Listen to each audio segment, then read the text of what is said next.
It's a pleasure for me to introduce today's guest lecture for Creative Pursuit, Architect Vikram Saraph sir. He's an entrepreneur and a futurist by passion, currently mentoring startups and exploring opportunities to converge design and business to bring the best ideas into the world. Presently engaged as a group director, innovation and entrepreneurship development at Science and Technology Park, University of Pune, India's leading technology business incubator. Responsible for selection of and mentoring startups, entrepreneurships, and innovators, managing and seed funding, product development and prototyping, entrepreneurship training, setting new businesses, incubators, and prototyping labs, conceiving and implementing consultancy projects, design and master planning, and government advisory work. Vikram sir is an architect, an alumni of Sir J.J. College of Architecture, Mumbai, and holds a double master's in sustainable development and project management from University of South Wales, New South Wales, Australia. He is a founding partner at Transviro Design Studio based in Pune and working on local and international projects. He has architecture and planning experience across residential, commercial, industrial, museums, and educational sector. Vikram sir is involved in socio-economical development planning of rural sector in India and is very passionate to apply the principles of sustainability and resilience at the grassroots level. We welcome you, sir. Thank you, Preeti. Is Dr. Gauri joining us? Sir, she might not be joining us. She's held up in some important work, college work. Yes, sir. She may join very soon. She is in a meeting, very urgent meeting. It was unavoidable, so she said, "Please carry on." Okay. So thank you, Preeti ma'am, for a warm introduction of our speaker. I request all of you, please mute yourself. Now I request Shaili and Sanmiti to take it over. Thank you, ma'am. Thank you, ma'am. A very good afternoon to our respected guest for today, Architect Vikram Saraph, our respected director, ma'am, Dr. Gauri Shirulkar, who's not present here currently, our beloved faculty members, and everyone present here. A warm welcome. Thank you for joining us for today's webinar. I, Shaili Gaur, and Sangati Shakti are your hosts for today's event. Indeed, a vast and prolific background. We are really honored to have you among us, sir. Over to you, Sangati.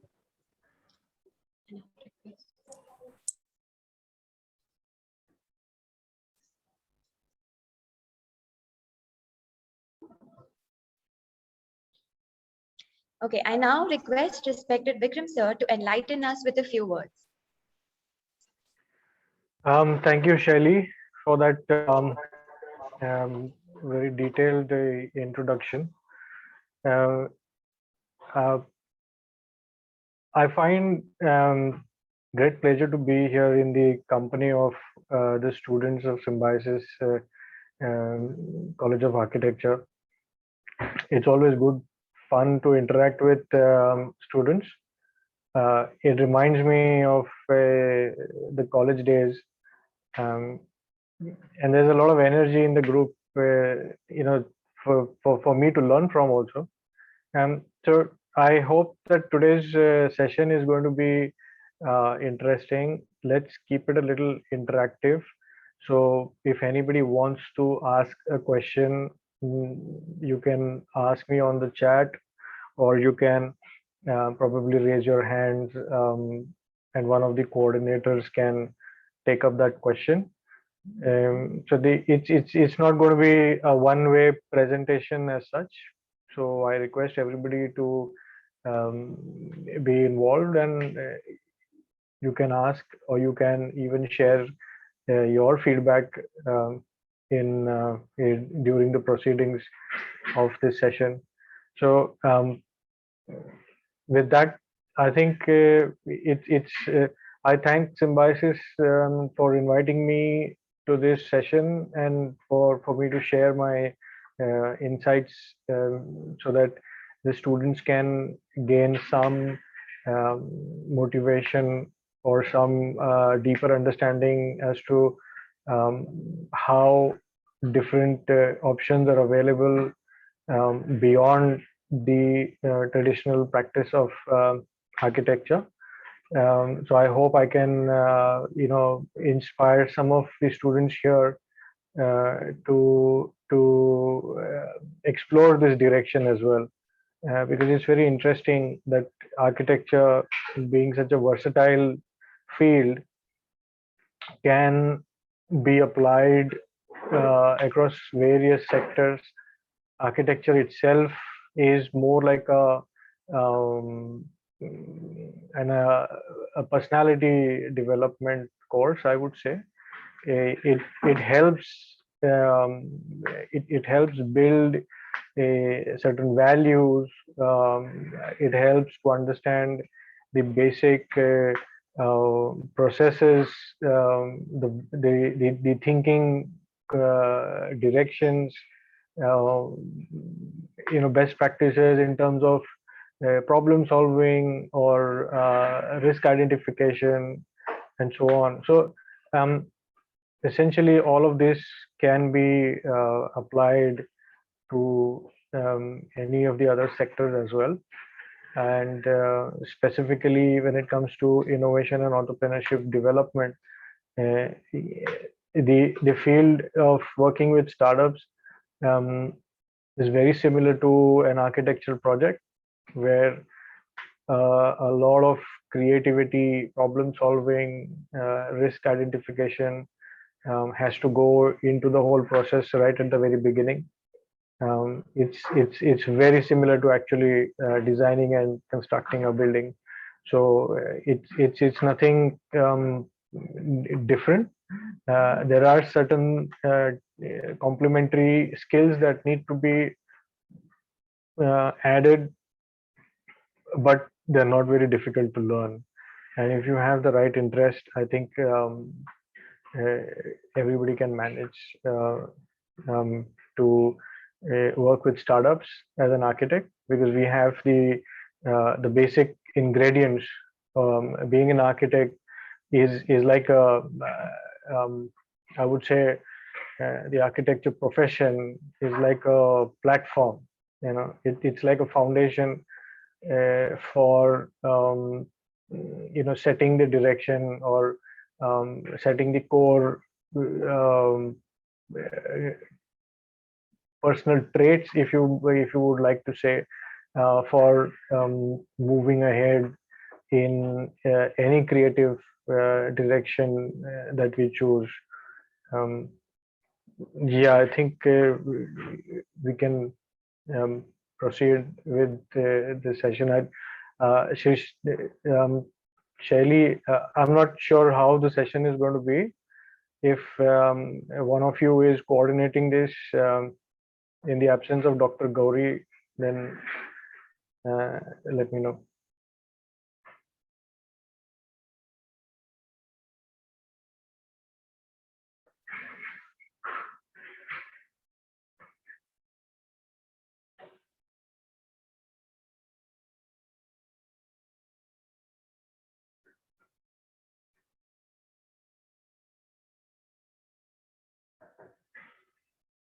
Hello? Yeah. Thank you so much, sir. Now, I request sir to answer the questions that we have in a brief, as we have some crisp questions. So let us begin. Sure. The first question goes around how we would love to hear your journey from Mumbai to Australia. I think that was around 2004. I was working as an architect. I had my own little practice, which was very early on in my professional career. I had worked with a couple of architects prior to that. especially my time with Edifice Architects in Mumbai was a great opportunity to build the foundation here.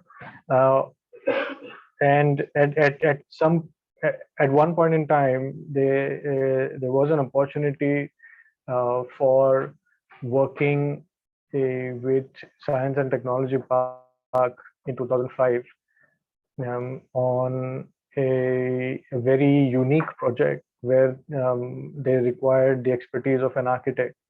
The project was called Eco Housing. So Eco Housing was the first indigenously developed green building rating system for residential buildings in India. And since I had a keen interest in environmentally responsible design, this was a great opportunity for me to take it. Although I had no interest in continuing to be an architect at that point in time, this turned out to be a fresh direction. So I was encouraged to to take up this opportunity, which made me think that I should be studying a little bit more about sustainability, environmentally responsible design, and so on. And therein started the journey to explore opportunities. And I selected University of New South Wales in Australia because it was at that point in time one of the leading universities globally that were delivering sustainability related master's programs. So I thought I will be able to diversify into a consultancy role, post that. And since I was not interested in being an architect anymore, that seemed like a good opportunity. So that's how I decided to go to Australia. Initially, the decision was only for studies, but then I started working there with a local architect in Sydney, and that changed my entire opinion about what architecture is about. And I stayed there for the next 6 years, working as an architect, working with the construction company. Got exposed to a lot of different aspects of the construction industry itself. So I think the reason to leave India was primarily because I was not comfortable working as an architect here in the situation that we were practicing in. And I thought diversifying to become a sustainability consultant would be a good option. However, when I started working with a local architect in Sydney, that changed my perspective completely. So I can say that the architect whom I worked with would can be said to be responsible for making the architect that I am today, because I didn't want to pursue the field of architecture anymore. I didn't find any fun or joy in practicing architecture. But when I was working with Graham is the architect whom I worked with in Australia for a few years. In many ways, he's been a mentor, and he has nurtured the architecture skills that I have in me now. And I've also had that exposure on working on international projects with international teams and so on. So what I want to say is that architecture is not such an easy field in your younger days, but there are many opportunities out there that can help you explore your niche in this field. Because if you don't find a specialty or a niche as an architect, it can get a little boring and very dull, and it can become very stressful towards the end. So that's how I ended up in Australia, and then I spent 6-7 years there, and due to some family reasons I had to return to India. So I'm here since the last 10 years. Now I'm an architect. I'm enjoying being an architect. If I would not have gone to Australia, I probably would not have remained an architect. So that's how it went, and I'm very happy about that. So the next question is, can you tell a bit about what keeps you busy these days? I can't hear you.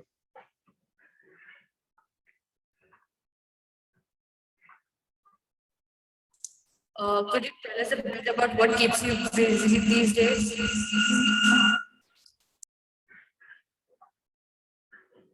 Sorry, I just heard a lot of echo. Meenal ma'am, probably you should. Yeah, Shaili, either if you are there, you can take it over. Yes, ma'am. Yes, ma'am. Sorry, sir.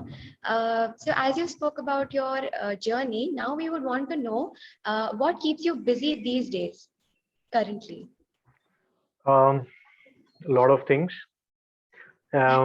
Primarily, I would say 75% of my energy and time I spend with startups and young innovators, budding entrepreneurs and students, and the remaining time, 20-25%, I spend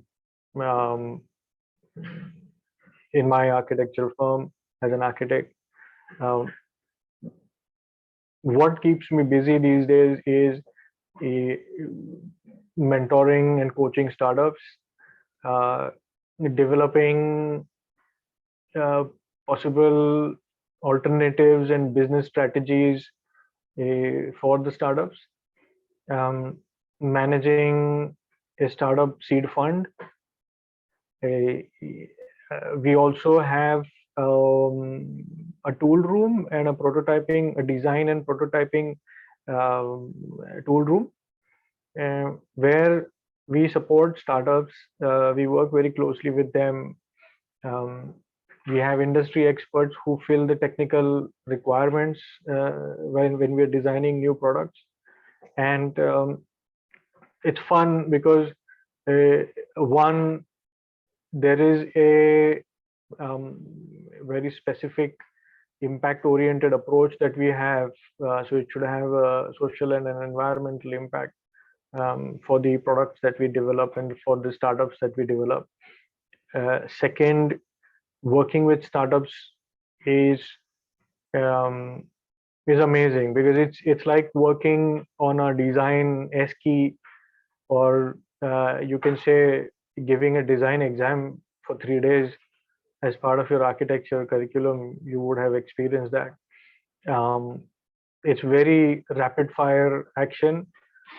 It's highly design oriented. If not the product, even the business needs to be designed. So to a large extent, a lot of design principles can be applied when we speak about startups and business entrepreneurship development. So that's one part of it that keeps me busy.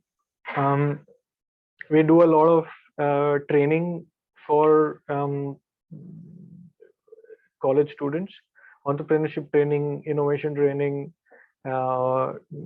motivation training, and several different aspects about how new businesses can be set up, how new products can be designed, social impact, environmental impact. We also work very closely with rural communities. I've had the opportunity to work with slum development authorities and slum, um, residents. Um, so that's a big opportunity to combine two things. One, the skills of an architect, and secondly, the technology or the solutions that startups develop. So very rarely you will find architecture students working with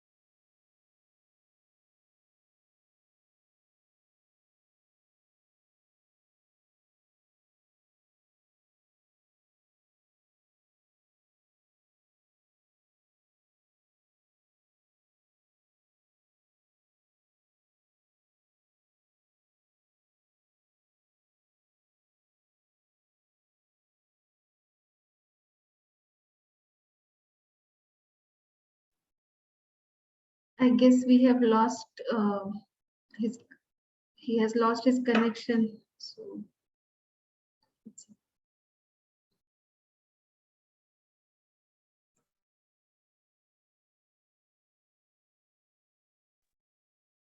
Yes, sir, you are on mute. I think my Yes. network just dropped, isn't it? Yeah, yes. Yeah. So is it audible now? Yes, Per- sir. Perfectly fine. Okay. I'm not sure where it dropped off, but um, I was trying to say that a lot of our time goes into working with rural communities, marginalized communities, where there is absolutely, there's a huge need for design and architects to be there. Uh, it doesn't pay so well, and that's probably one reason why architects are not there in the rural sector. It's primarily driven by the NGOs, the CSR funding, and so on. So it's a very different you know world to work as an architect in the rural or the marginalized space. So that's what keeps me busy. We're trying to plant 50,000 trees in one of the villages and give them sustainable economic solutions based on master planning and design. We're trying to develop some new village design concepts. Um, I have recently also initiated a sustainable chemistry club. So people ask me, what is an architect got to do with chemistry? And my answer is, an architect has got everything to do with anything. We are supposed to know uh, how water flows through the cracks in the building. We are supposed to know what chemicals to use for waterproofing. An architect is supposed to know how does electrical wiring work, and everything from fire to digging a hole in the earth, to landscaping, to drainage, to stormwater, weather, geotechnical information, um, movement of air, and everything. So uh, I would say pretty much an architect is expected to know so much, and we don't utilize all of that knowledge that we have in the right manner. Um, so if you translate that into an impact oriented project like a village development, then it starts making sense. Like, what have I got to do with chemistry? Because I am a believer in sustainability, and I'm promoting the thought of having projects with better positive impact and so on. To me, chemistry becomes the base of everything. So if chemistry is the base of all the material sciences, the pollution the mitigation of the pollution, the plastic problem, the air pollution problem, and so on. So that has led me to initiate this sustainable chemistry club. Um, we did that with a German government agency, um, and now we are in the 6th month of this club, where we've just started off with monthly talk series and so on. So we are now getting a lot of interest from industry from across the world. So um, this is something that was started on a budget of 0 rupees, and now it has reached a potential where industries are asking us to help them solve the chemistry related problems. Again, it comes back to the thought process that an architect has to develop. The main, the process is basically you have a need or the problem, or when it comes to a building, we have the client's brief, and then there has to be a lot of creative thinking behind it, a lot of problem solving, and different systems come into play, and then you come up with a solution, which is essentially a design. So using that principle to drive innovation is what we are exploring here when we talk to industries about transitioning the industries to a more sustainable operative status, non-polluting, green, and so on. So there are various aspects to the whole thing. So that keeps me busy a lot. I'm also working with the Australian government to set up a Australia-India clean tech bridge. So by clean tech, I mean all kinds of technologies that help us achieve a positive environmental impact, right? So it could be solar panels, it could be rainwater harvesting, it could be waste processing, it could be industrial emissions reduction, it could be anything. So um, at one time a few years ago, it all realized it all dawned upon me that if I don't specify technologies, how will they land up in the buildings, right? So as an architect or as a master planner, that's the number one responsibility we have. Um, One, in any building, if we want to use better materials, or if we want to use green building technologies, it's up to us. So if the architect is knowledgeable enough to specify these materials and technologies, talk about them, do the costing, do the life cycle analysis, then it's very easy for us to convince the client that this is the right thing to do. Most architects will shy away from all of that because we've not been taught anything that relates to this aspect of it. We know that green buildings have to be made. There are success stories, there are good case studies that we are exposed to, but we don't know how they work or how the architect actually goes about specifying these things. How do you do a costing for a solar panel array? What are the structural elements that you need to design a solar panel? So we've not been taught all of this, and that's the reason why we tend not to specify them, right?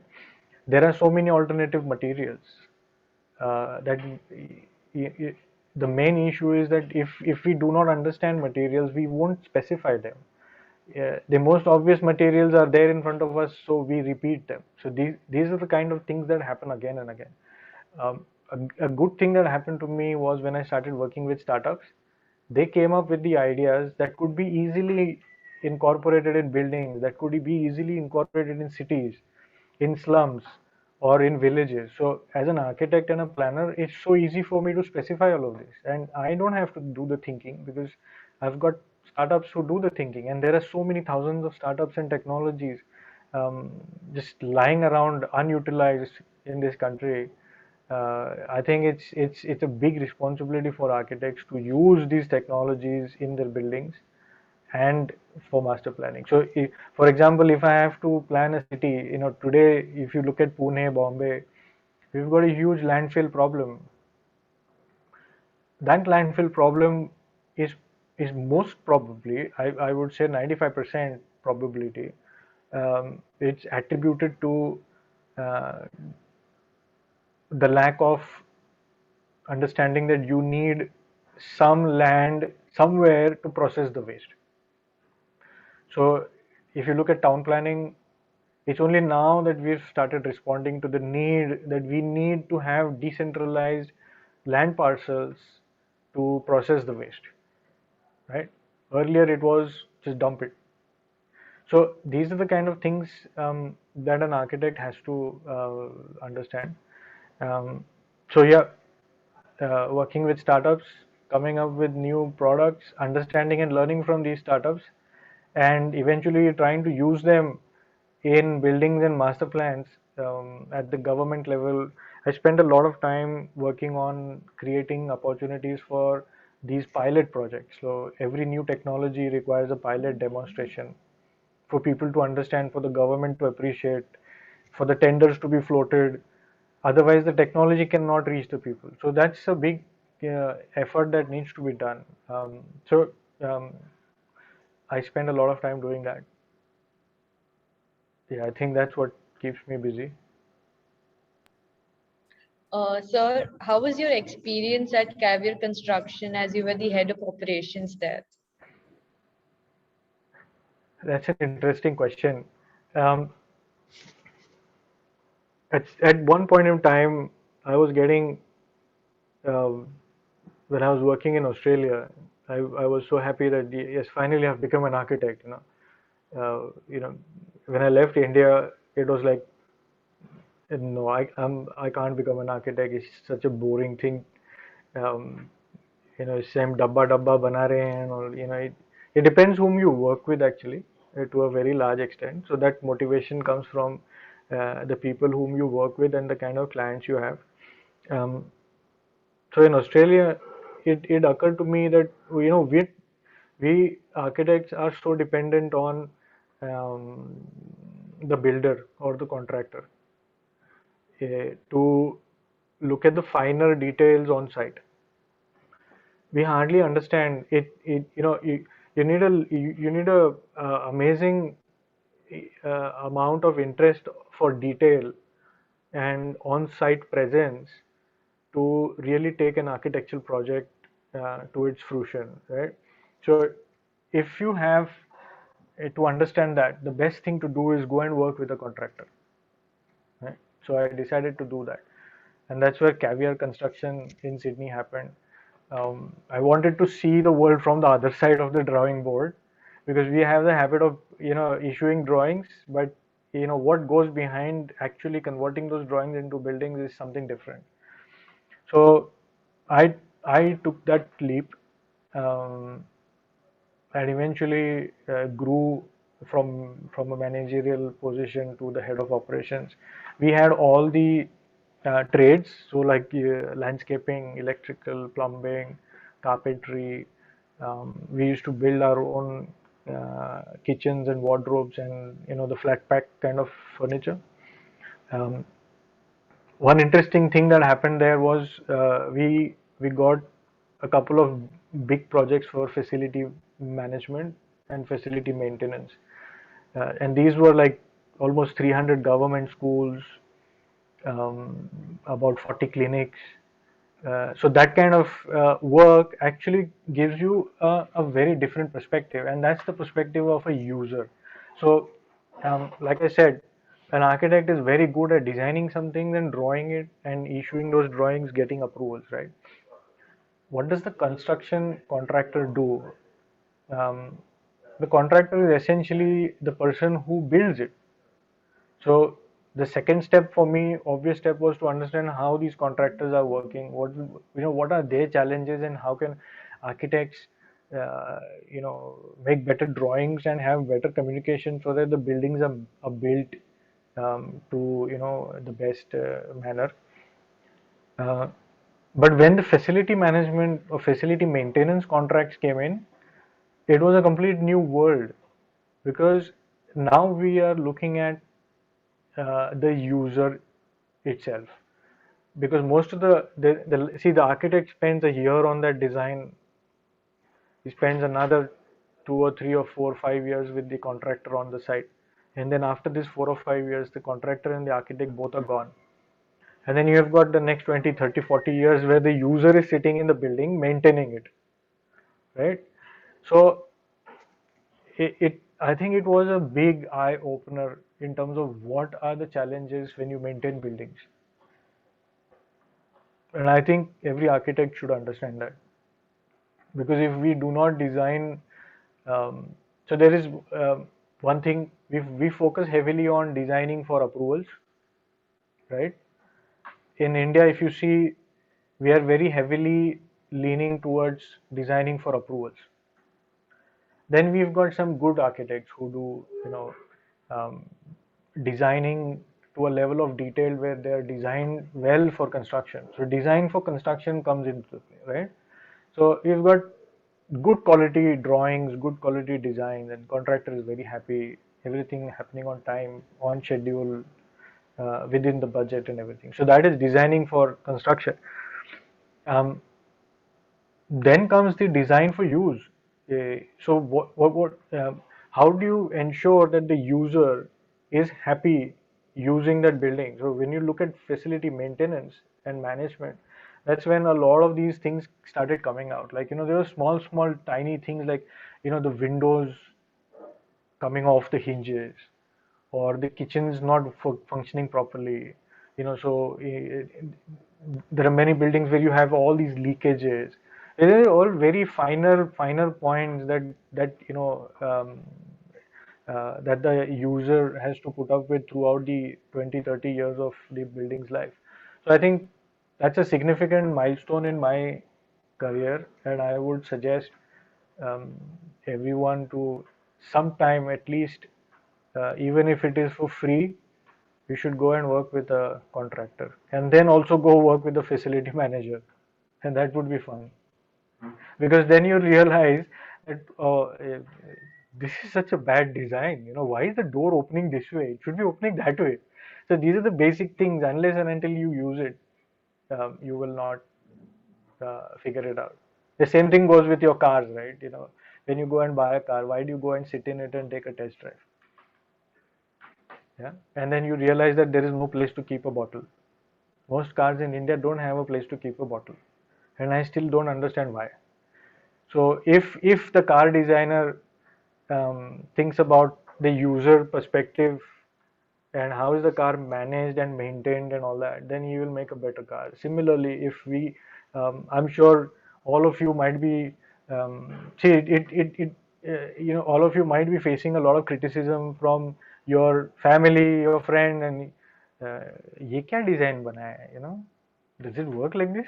Because then from experience of working in offices, working in universities, or working at home, uh, the non-architect people have got that usability experience, and I think every architect also must gain that usability experience. So user experience and all those things are very vital and important. So I think um, that's a big milestone in my life as well. um, so that's it. I would like to urge all of you to at least work with a contractor and see the other side also. Thank you so much, sir, for taking us to the other side of the drawing board as well.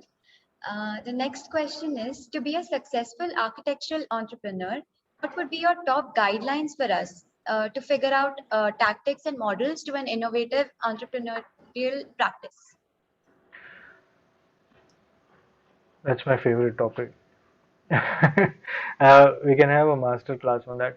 But essentially, um, over the years, I've realized that there are an architect shares multiple relationships with various different stakeholders. So one is, if you have your own business, then you are a businessman, right? So you have to have entrepreneurial skills to run your own business. That's one. Second, if you have a job of an architect, then you need entrepreneurial skills to influence your boss so that your boss makes money and you become valuable for the company and you make money, right? So architects who generally do not uh, practice themselves, um, they like to see themselves as associates and then partners and then senior partners and so on, right? There's a reason for that. Um,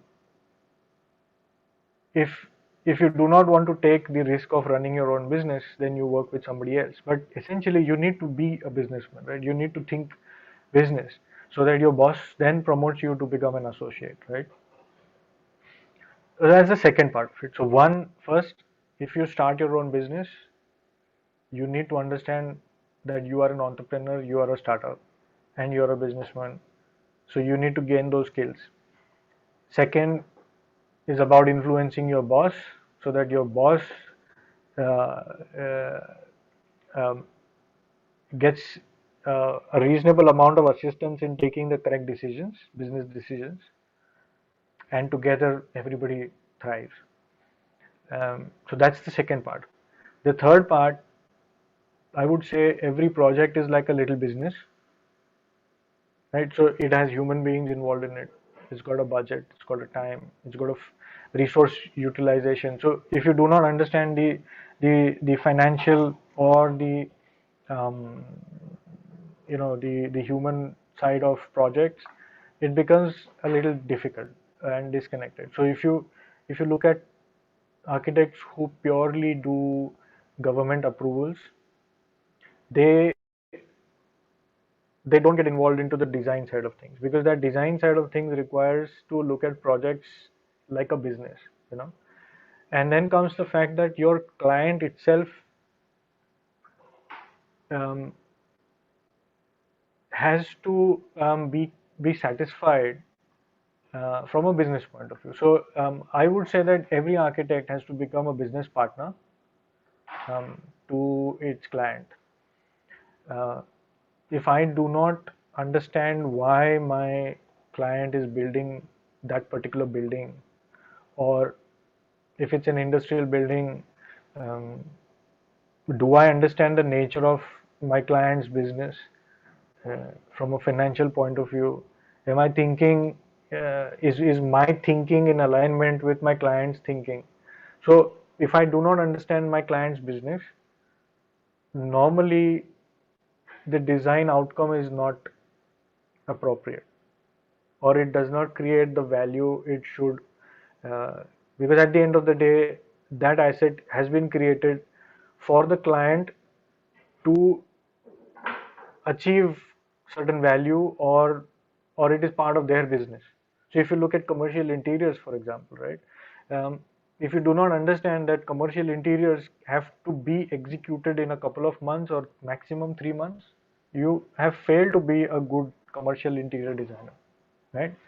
Because the amount of monthly rentals that, for example, if TCS is making 1 lakh square feet office in Worli in Bombay, they're paying like a huge amount of money on rent, right?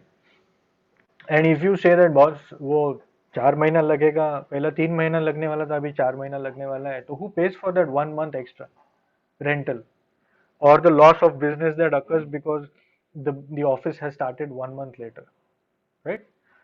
In many cases, there might be a performance contract where the architect is liable to pay for damages for any time delays occurred due to the architect's negligence, right? So it is important to understand that if we do not understand the customer's business, we will not be able to justify or create that value that is required for an architect. And that could be our boss's business also. So if I'm taking 5 hours to do same thing that would normally take 2 hours, then I'm a big cash problem for my boss. So I'm not thinking from his business point of view. The day I start thinking from his business point of view, then my services in the practice are valued. It's as simple as that. And the bottom line is an architect needs to behave like a businessman, because we need to understand finance, we need to understand human relations. So HR comes into play, finance comes into play, um, planning comes into play, stakeholder management comes into play, brand management and marketing comes into play. So these are all aspects of a business plan, isn't it? So um, if we do not think like businessmen, we're not really good architects. And uh, this uh, this got me into the situation that I am in today, right? So if I can work with startups, it's only because of the earlier realization that an architect is a startup and a businessman himself. So these, growing our own business is a learning opportunity for us to be, coaching other startups. So if you look at it, this is nothing but different angles of business. We've just added the design and creativity and the problem solving on top of the business, right? So our core skill set is business.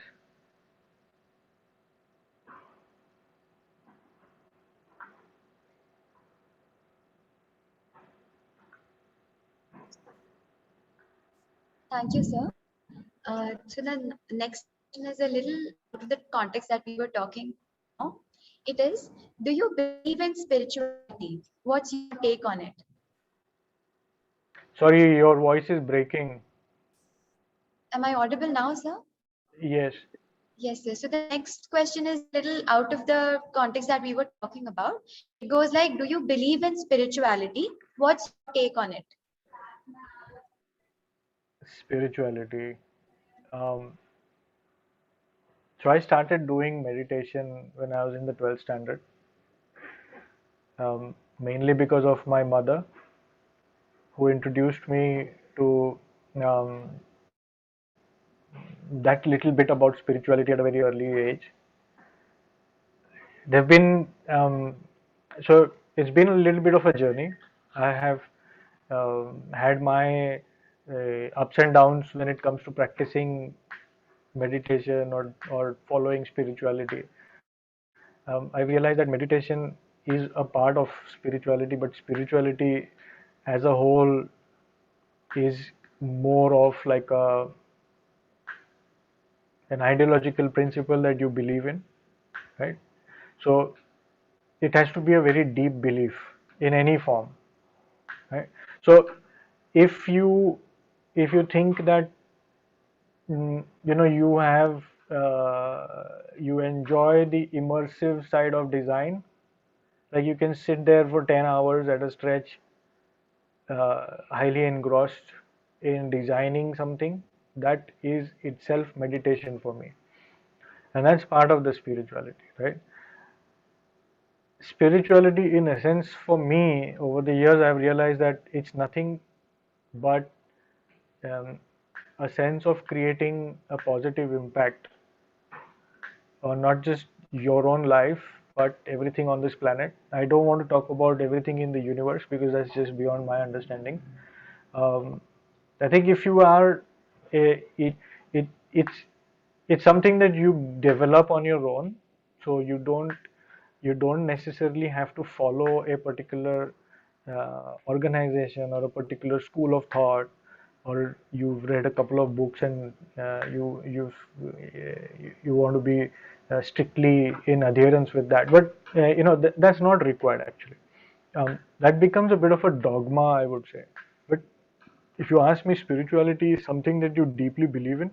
It creates a positive impact on every aspect of this earth that we live in. So it could be soil, it could be animals, it could be your fellow human beings, it could be the poor people, or whoever it is. So it has to have a positive impact on every aspect of this earth. And by having said that, I want to emphasize that in most cases we find spirituality as a very inward looking process. So we've got all the meditation and the yoga and somebody will tell you that you need to follow a diet and you can't do this and your thinking has to be different and all that stuff. But that's just the tip of the iceberg. I think the real crux of spirituality comes when you use these principles to create um, outward action. Like you need to create an action to have an external effect or an impact on the natural environment that you're living in. So there is an inward side of developing your personality and there is an outward side of taking action. If you do not take action, this inward development is of no use. So I think that's my take on spirituality. um, I feel that every architect has to become a spiritualist because we need to create a lot of deep thinking in ourselves. We need to understand how to do that. Um, and since now we are talking, I mean, the whole world is talking about sustainability and impact and all that kind of stuff, like, responsibility and social responsibility and all that. I think spirituality is a uh, big tick in that. So, what go-to conversation topics that you would make with potential work collaborators? My work collaborators, how, what do you mean, like on projects or just collaborators? Any kind of collaborators? Any kind of collaborators.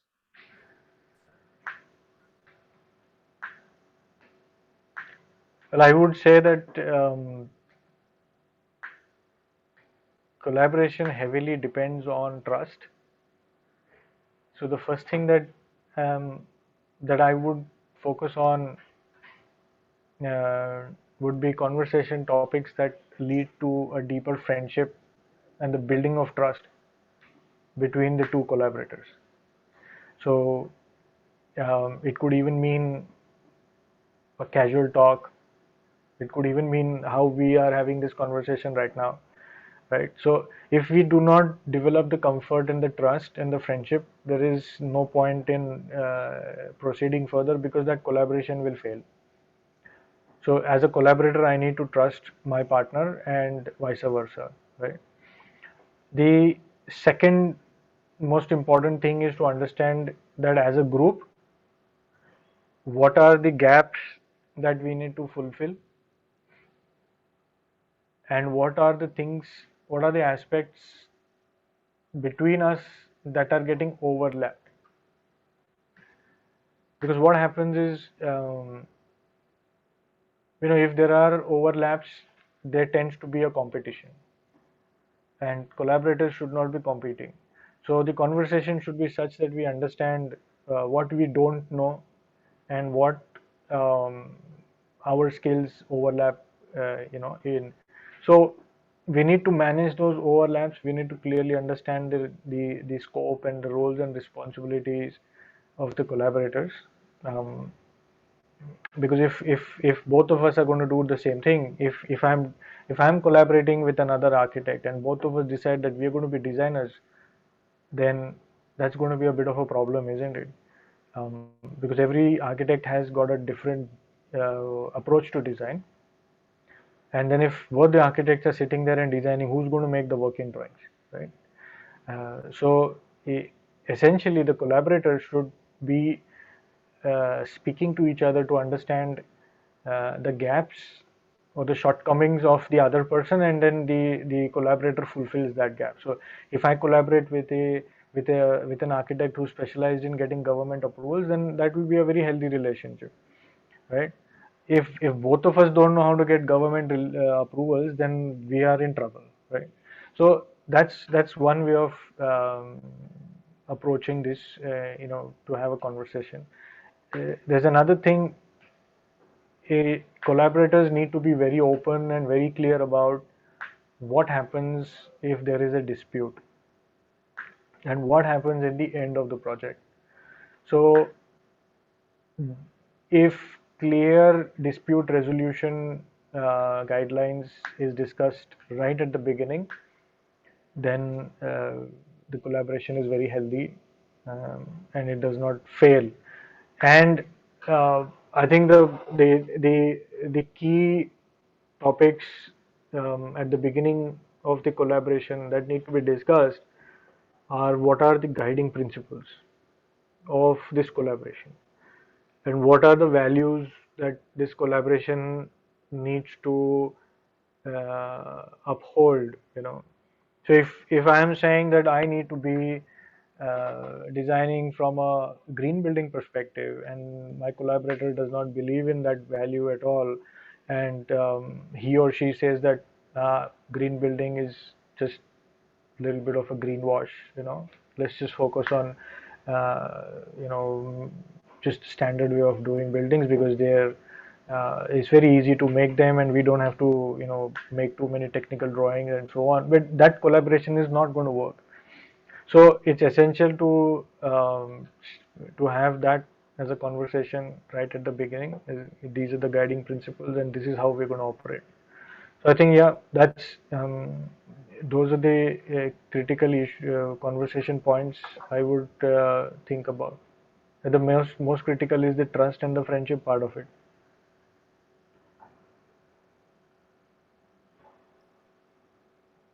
Thank you so much, sir. The next question is, while going through your achievements and everything, we came across your speaking experience, which summarizes talks at Municipalca, FICC, R&D Summit, EcoStep, Green Development Think Tank, and a multitude of more, with you in a variety of roles. So how do you prepare your speeches, and what does it take to speak at such forums? It's always scary to speak at such forums, because there are so many people listening to you, and there are, especially when you start off, uh, you find yourself in the middle of all these experts, people with gray hair, people with um, 30, 40, 50 years of experience sitting there. So number one, you need to be very clear and very conscious about what you're saying. Right? You can't be you can't be beating around the bush, because then it's very easy for them to understand that this person does not understand what he's saying, or he's just read it and he's just come here. So that's something that should not happen. So one, you need to have you need to have a thorough clarity and good knowledge base uh, for the topic that you're speaking on. Second,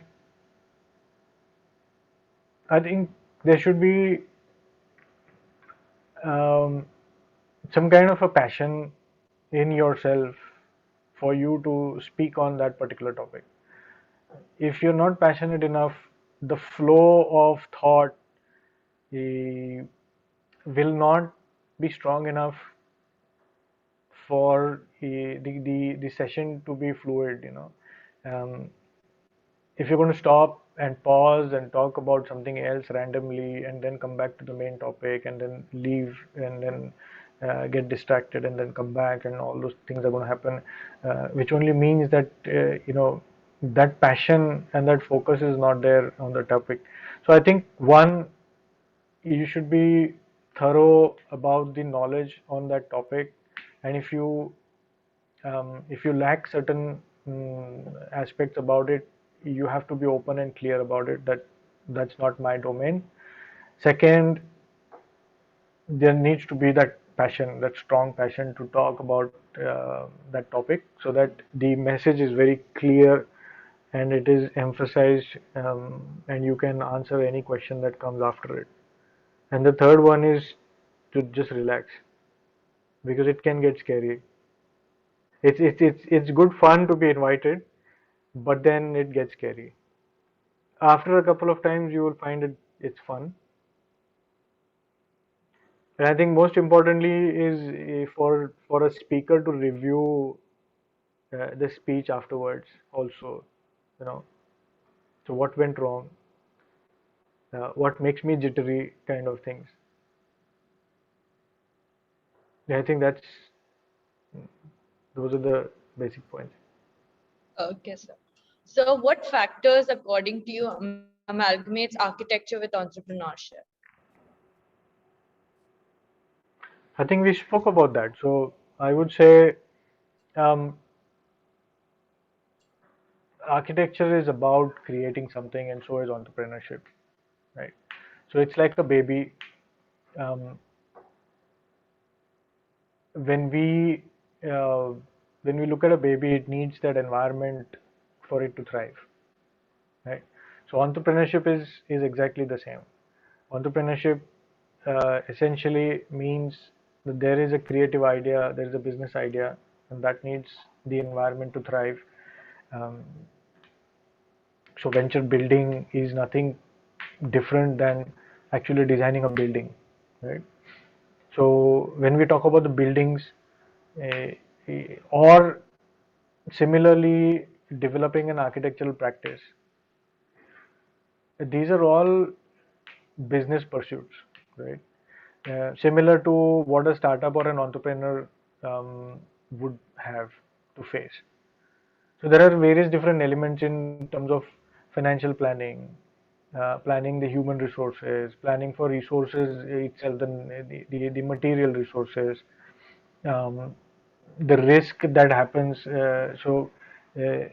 Risk management is probably one common element between both architecture and entrepreneurship, where we need to clearly understand uh, what are the potential risks and what are the subsequent impact of the risk when it occurs. So you have um, very severe consequences but low probability risk, but once it happens, it could mean that your business is shutting down, or the building is not going to function. So it's very similar to each other in terms of having a big effort, a big chunk of your effort goes into risk management, risk analysis, and understanding what can go wrong and how we can address that or mitigate that. So that's one big thing. Second is change management, because we understand that change, if it happens earlier, it doesn't cost much and adds a lot of value. So if you want to change the design of a building, or if you want to change um, the direction in which a business is heading towards, it is done when it is at the drawing board, and not later when the money has already been spent. So there are many aspects that are very similar to each other, and I guess the the thought process of conceiving a design to actually building the building is exactly the same as an entrepreneur would have to go through, right? And the main, I would say, one of the main and most critical aspect is to envision that future that you want to create. So the building is obviously going to be there for the next 30-40 years. So is that the building that you would want to see? Similarly, the business is also going to be there for 20, 30, 40 years.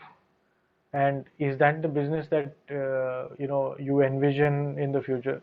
So there are these similarities. So you can say the risk management, um, envisioning the future, the creative problem solving part of it, um, the financial part of it, the human resource part of it. So these are some of the core similarities between architecture and entrepreneurship development, I would say.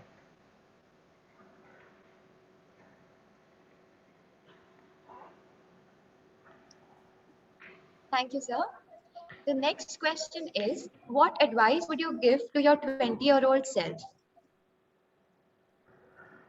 That's a difficult one. Um, I think I think I would the advice that I would give myself is focus on becoming resilient, right? Um, it could be by any form or by any way, but resilience essentially means the ability and the capacity to cope with any impact that may occur in the future. So we don't know what may go wrong. This comes from a very deep risk management background or a risk profiling experience that I have. Um, if that's the advice I would to my 20-year-old self, I would say that focus on the resilience, focus on the future vision, um, be patient, especially for architects. Patience is absolutely essential. Be effective in your thinking. Effective, by effective I mean um, focus on the effect of your action. So you must understand that every human action has got some outcome and some effect. So if you focus on that effect, the effect that you want to create, the desired effect that you want to create, you can reverse engineer and figure out what action you need to take. So I would say focus on being effective, and lastly, I would say be relevant, because if you're not relevant, people don't need you anymore, then that's going to be a bit of a problem, which means retirement. I find retirement is equal to irrelevance. You've made yourself redundant, and hence you've gone into retirement. Architects have got that luxury to not retire, right? So we can keep being relevant. And how do you remain relevant? By learning quickly, by adapting, by learning new things, by exploring new things, and keeping that creative pursuit always on. Because at the age of 80 also you can design, right? At the age of 80 also you can learn something new. you know you can learn a new culture, or you can go and live with the rural people or the slum dwellers and understand their problems. It might be different from today. So the problems today are not going to be tomorrow. They're going to be some different kind of problems tomorrow. So if you're a quick learner, that's going to be the best thing to do. And I would say, be courageous and be curious. It's too much of an advice, but it's just hindsight.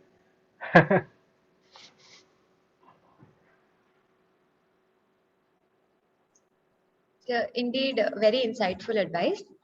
So now moving to the end, the final question is about the prestigious Science and Tech Park, which you've been associated for a period of time. So how is it? What is it? If you could tell us in brief. Yeah, so Science and Technology Park is a government of India established uh, incubator.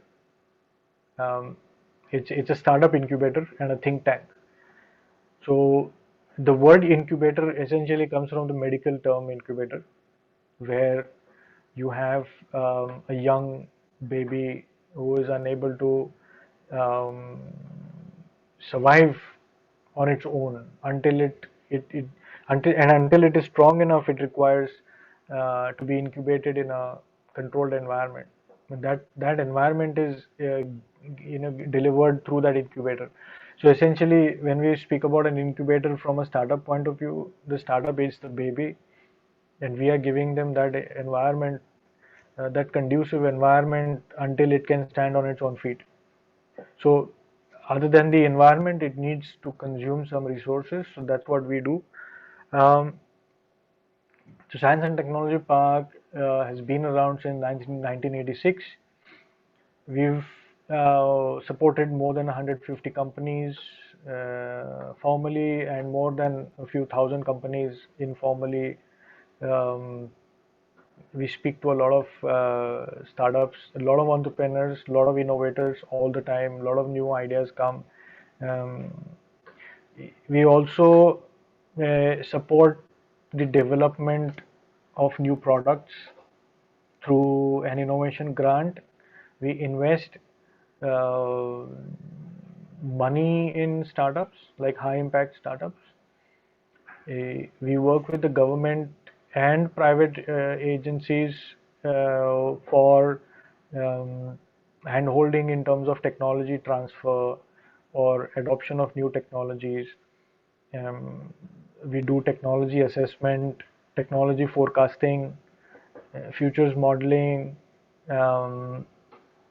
We also do advisory work for governments to do large scale projects like preparing technology based projects, infrastructure projects, or master plan, and also include some of the emerging technologies in these projects, because like I said in the beginning, the only way the technology can reach the people is when we specify them. So our main goal is to get these technologies out of the drawing board and in the public domain.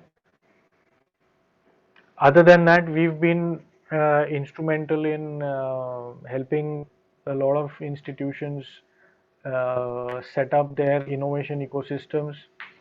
We work very closely with them to develop their innovation policies, develop the physical infrastructure, the prototyping labs, the co-working spaces, the incubation spaces for these institutions.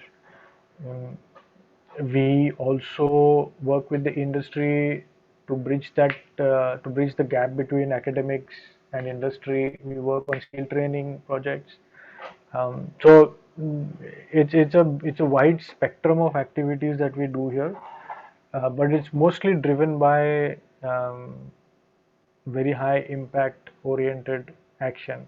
So we want to create some social impact, environmental impact, and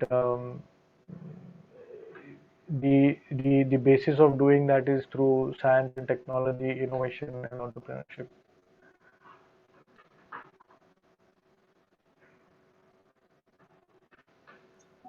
Thank you, sir. Now we open the forum to the audience.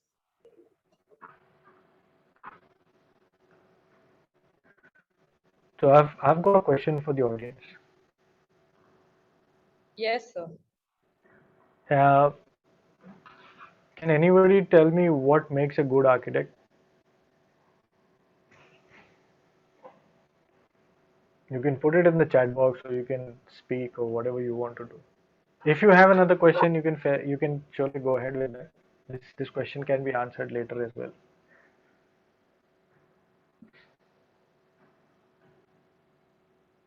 Anyone has any questions, or you want to go ahead to answer the question raised by the speaker?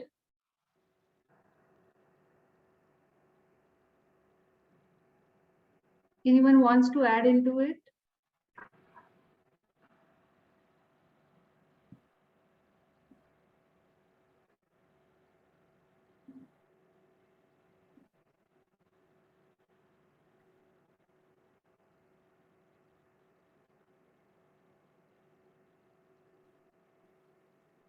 I don't think so there are any No questions. answers. This is a typical situation in the third year or the fourth year, even in the second year. You're already overburdened by too many questions. They might be having, but since you have answered so many questions and enlightened the thought of starting up a new thought, or going ahead with the startup idea, so that itself is a very inspiring thought to go ahead. Like, these students are already doing so many things. They have their own startup also, very smart, at a very small level. Some are doing their like handicraft, or some craft related things, and uh, some technical related things, like doing any 3D work or something like that. So they are into the startup thing, and your thoughts on it is really going to help them um, take that startup thing ahead of, like, calling it as a business later in their future. So definitely it is going to help them. So anyone, if has any questions, please ask before we end this session.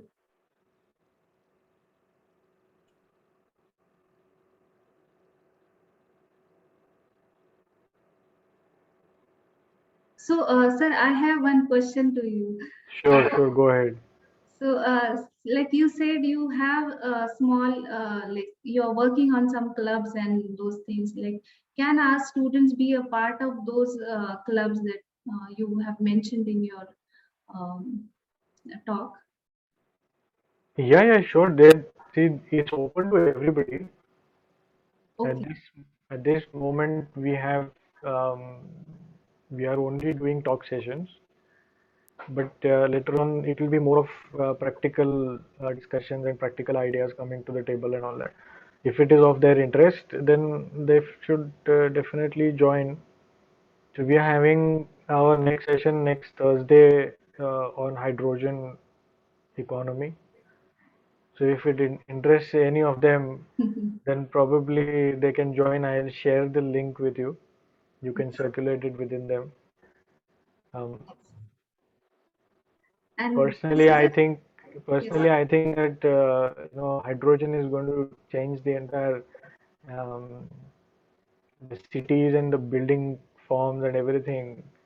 And if some architects can start thinking about how hydrogen is going to be part of their life, then it can become a big eye opener. So this is actually really a new thing to all of us to think on, like chemistry and architecture, and you Yes. said sustainability. Like you are working so deeply in this field, so we also have to research more about it to participate in such type of events. So definitely we will look forward for it.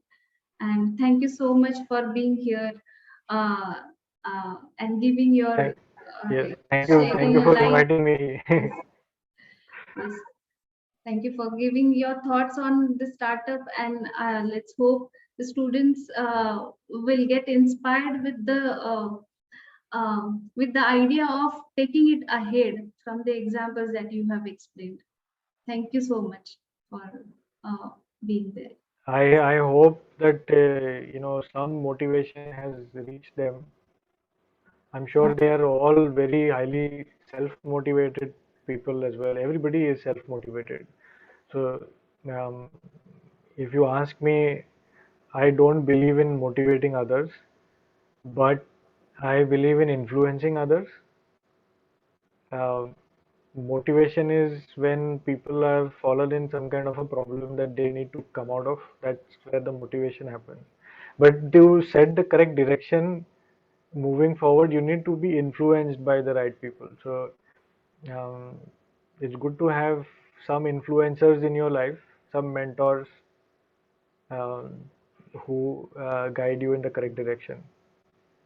So Yes. my one closing advice to everybody, all the students, would be find a mentor immediately.